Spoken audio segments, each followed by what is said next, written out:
સ્વાગત છે તમારું કાજલ્સ કિચનમાં। આજે આપણે માઝા બનાવીશું। ઘરે બેઠા માઝા આસાનીથી બનાવી શકાય છે। તેના માટે મેં એક કાચી કેરી અને એક પાકી કેરી લઈ લીધી છે। તેની છાલ કાઢી લઈશું અને તેને નાના નાના પીસમાં આપણે કટ કરી લઈશું।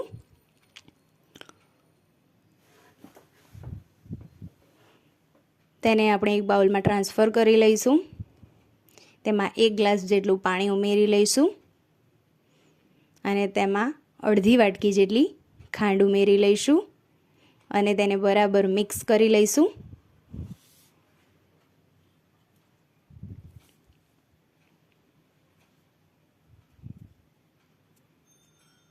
ત્યારબાદ તેને ઢાંકીને થોડીવાર ચડવા દઈશું। આપણી કેરી એકદમ સોફ્ટ થઈ જાય ત્યાં સુધી આપણે એને ચડવા દઈશું। લગભગ એક જ બોઇલમાં આપણી કેરી એકદમ સોફ્ટ થઈ જશે। તેને ઠંડુ થવા દઈ તેને મિક્સરમાં ગ્રાઇન્ડ કરી લઈશું। મિક્સરમાં ગ્રાઇન્ડ કર્યા બાદ આપણે તેમાં 1 થી 2 ચમચી કે અડધી ફાળ લીંબુની ઉમેરી લઈશું।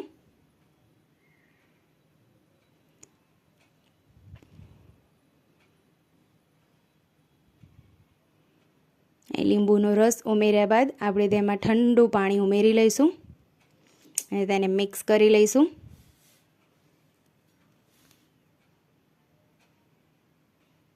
અહીં તમે બરફના ટુકડા પણ એડ કરી શકો છો।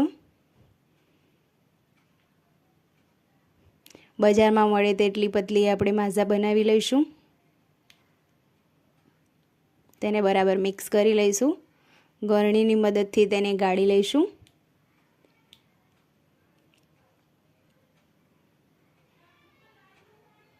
બજારમાં મળતી આ માઝા આપણે ઘરે બેઠા મિનિટોમાં બનાવી શકીએ છીએ।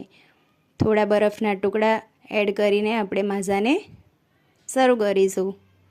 છે ને એકદમ સહેલી રીત। આ ઉનાળામાં એકવાર રેસીપી જરૂરથી ટ્રાય કરજો। એકદમ બજાર જેવો જ ટેસ્ટ આવે છે।